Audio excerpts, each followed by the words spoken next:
Today's going to be a little different. Dawn is out of the office, so the kids have taken over the conference room, and we are filming our own podcast. Yeah, it's kind of impromptu, too. We were like, we have something to talk about, David. So we're very excited about this. Dawn may need a new job.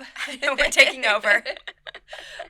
For those of you who don't know us, this is Victoria Abbott, and I am Brooke Mulligan, and we are going to be talking about one celebrity today, Kelsea Ballerini. I guess two. I guess he is a celebrity too, but slander right from the beginning. I know there's going to be some country fans coming after me, like, he's the best. He's the real star. The whole idea came because I've been listening to her EP on my way into the office.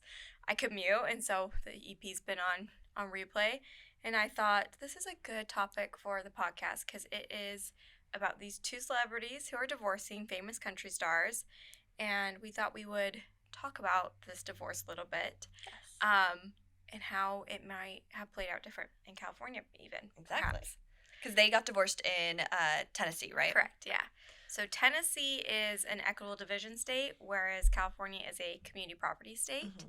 Well, funny story, I remember, I took family law in law school, and it was all about California family law, and I had a friend whose parents were going through divorce in, I think it was South Carolina, and he was like, well, my mom's trying to figure out if dad's cheating and things like that, and I was like, well, that doesn't matter. It's, just like, just no fault, and he was like, no, it matters here, actually. Does it matter? It matters, yes. Oh, wow. And it matters how they divide assets.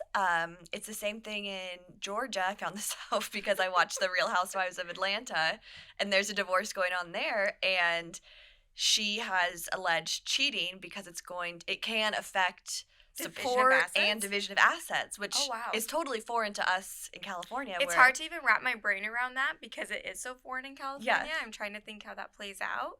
And how do you even, that seems like such a factual dispute in terms of proving whether or not there's been infidelity or not. Here in California, things are pretty much 50-50. There's some nuance to the law, but basically 50-50. Equitable division, it sounds like, I'm sure it's not a free-for-all. I'm sure there's some law, but it's sounding a lot like a free-for-all to me.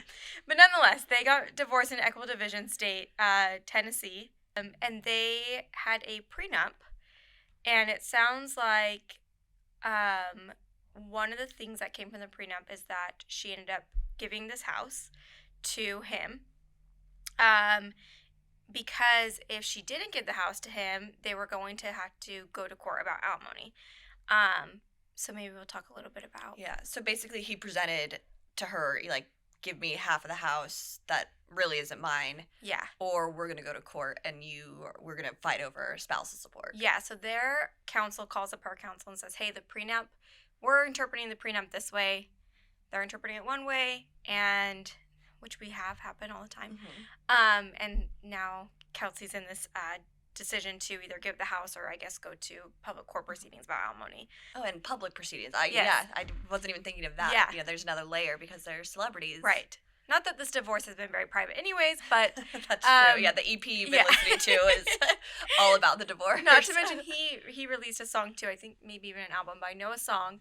But yeah, I know you were going to touch base a little bit about the decision between settling or perhaps going to trial or... Yeah, so something that we deal with a lot, I'm sure you've dealt with it also, is we'll get a client come in and is really black and white about what they deserve. Yeah. And, and they're not going to go down without getting everything they're entitled to, which I do understand that sentiment. I'm also a pretty black and white person, and I completely understand, but you have to start kind of weighing the pros and cons. Yeah. If you are divorcing someone who, is going to fight you, and instead you can give in slightly, you're going to avoid, extra costs by going to court. Mm-hmm. You're going to also avoid kind of the emotional, I don't want to call it emotional trauma, but it can be very difficult going to court and going through a trial, and it's just taxing, exhausting. And so you have to think about those considerations. So, if he wants an extra, in one of my cases, my client gave up, $5,000 or gave him a credit for that. he really couldn't prove that, but she said to me, I just want to be done. Yeah. I want this done, and this will get it done. And I thought that was really smart of her.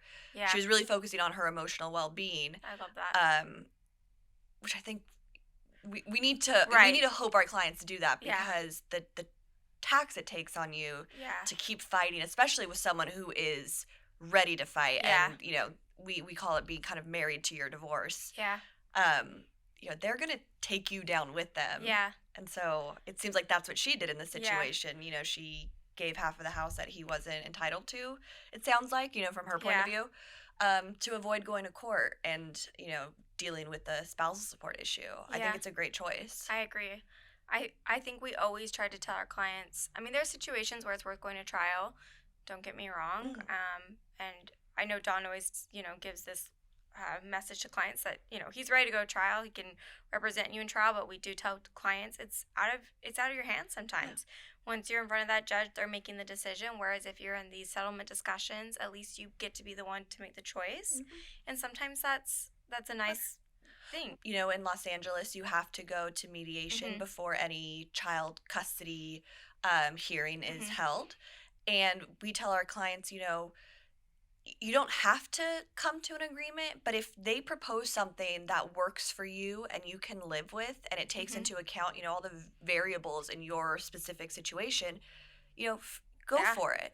Because if you're going to go to the judge is going to make an order, and it's not going to take into account every single very detail of your life. Exactly. Yeah. And so if you're someone, where one party maybe works overnights, kind of come to an agreement around that if you can. And this is not to say that always mediation we're talking works. In an ideal world. Exactly. Because I don't want anyone to feel like if you can't reach settlement, then it's a failure. It's not. Yeah. But it's good to keep an open mind about it. And definitely weighing those, those pros and cons. And, going back to my example about the $5,000, if she were to go to trial, it's going to cost a lot more than $5,000. Yeah. And so you need to look at that also. And you want to be right, and you want to be happy. I like that. That's a good saying. I say it to my clients a lot, actually. I'm going to use that. I think that you hit it right on the nail, that's the approach she took. I read in this article that she said, it was either going to be going back and forth about these alimony payments or just giving up this house. And she just wanted to be done. She wanted out. In fact, I think she uses that exact language. And we have clients who feel that way. I just want out. I just want this divorce to be finalized.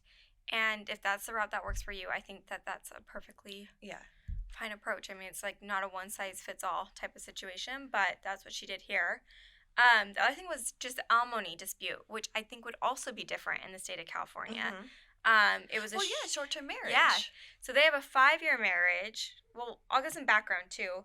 They got engaged pretty quickly after meeting 9 months. So I'm assuming their prenup was probably drafted pretty quickly. Yeah, I'm just making an assumption. That might equate for some of the unclear ambiguity, language. Yeah.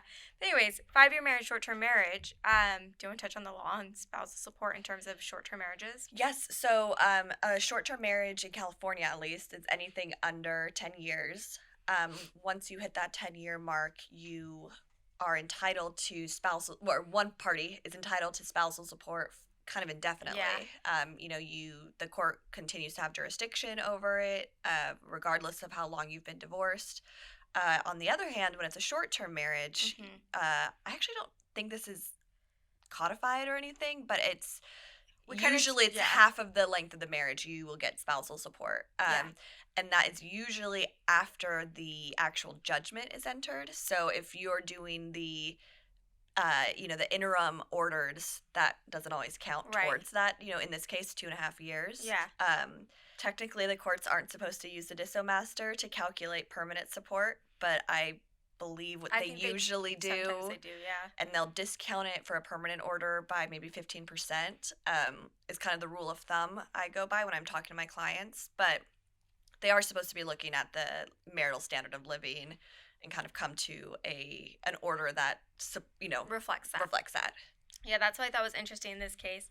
The two issues was this division of this house, which in California probably would have just been equal division of the asset 50-50 unless there was like separate property contributions. Yeah, and because I think I know from just the way what she said it was her house. Yeah. So I don't know if that means she bought it before marriage. I think they bought it during the marriage. Interesting. So but it's her house not in a legal term that we use in California. Oh, it's just her her house as in she bought it. Okay. But if let's say she came to our office and she said, this is my house, we would say to her, well, was it purchased during the marriage? Because then it's presumptively community property. Exactly. And you can get around that. Yeah.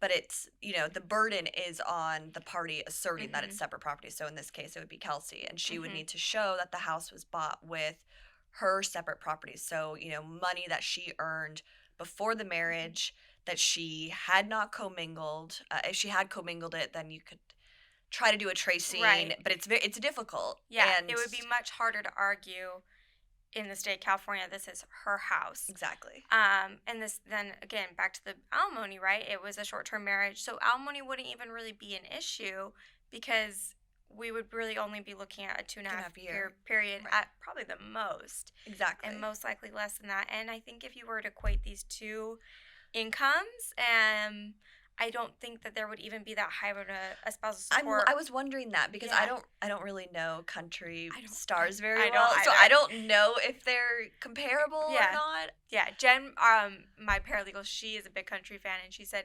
Kelsey's probably a little more famous because she also is in the pop sector, whereas he's strictly country, I guess. So I guess maybe there's a difference in their incomes, but I would imagine it's not that significant. So I think the divorce would have played out very differently in the state of California than it did somewhere like Nashville where they have equitable division. Well, I wonder if it's the prenup that ambiguous language could be read to give him, a much larger amount of spousal support than he would have been entitled to under Tennessee law. Yeah. And so maybe that's what they would have been fighting about. Yeah. I saw something, too, about the duration, maybe, that it was going to be for a very long period of time.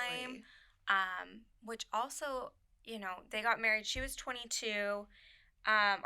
She was like around 23 years old, and then I don't know how old he was. But, people enter into prenups all the time, and it's challenging. You don't know what, your marriage is going to look like in 5 years, 10 years, 15 years. And so, and they just, I don't know if you saw the podcast Dawn and I did recently, but they just changed it's like enforcement at the time of enforcement and execution.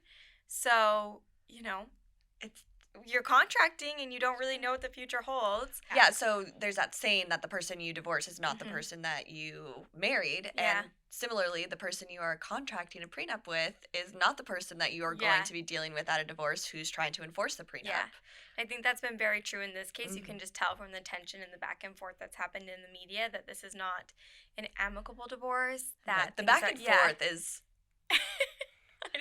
I mean, I guess I'm not a celebrity, so I don't live my life in the public eye. Right. And maybe once you start living your life in the public eye, you think, used to it. Yeah, like you have to continue to share everything. Yeah. But I mean, we would advise our clients not to do that. It's so funny on her EP. She has a interlude. I don't know if that's the song title or if that's like, I don't know. Point being that something. One of the lines in that, in the interlude is that her attorney says something about not, setting the record straight publicly.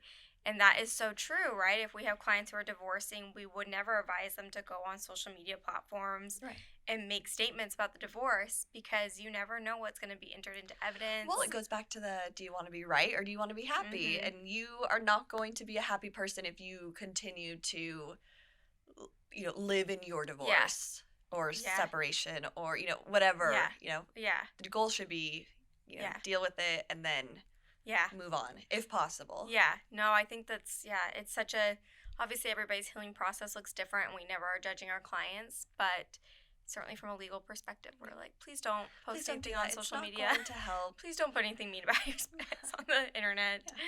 Yeah, you definitely, when you're going through, especially a very contentious divorce, you need to live your life as if everything you do is going to be seen by a judge. Yeah. Because a lot of it that is true. Yeah. And it's, you have that one moment where you're just so upset, so you send a nasty text message. Yeah. And of course, that's going to be Exhibit A. It's the one text message that gets entered into evidence, But it's going to paint you in a certain picture, and, we don't want that for our clients. Yep. One of the reasons that they said that they're divorcing, or she says they're divorcing, is he wanted children and she didn't. And I think you and I were before the podcast just talking about how when we see, divorces unfold, one of the main issues that happens is custody, the dispute around custody, and parenting styles and how important sometimes I think those discussions are. We're not marriage therapists or anything. This is not not advice. Yeah, this is not marriage therapy advice, but I thought it was interesting that was something that was leading to their divorce. I'm sure that happens for a lot of people, but right, and it's not that you should be in a marriage where you're always considering what's going to happen if you divorce. Right. I'm not married, so I shouldn't even be talking about it. But I am natural though in our profession to be. But it's just on your mind a little bit. But if you're having these disagreements about when to even have children, it is scary that you may be very much on different pages about, like you said, raising children. Yeah. And if you separate, that person is going to have custody of the children. Most likely 50-50. Yeah. And so, you want to be cognizant that the person you are having children with is someone you're on the same page with. That's again ideal, perfect world. I know. And here we are. We're giving advice. I know. You can't talk about everything under the sun, before you get married, but this is a good example of it is interesting. And those conversations can be helpful. Well, this is a great conversation. Thanks so much for joining me as I impersonated Dawn. Yes, you did a great job. Thank you. And thank you for watching.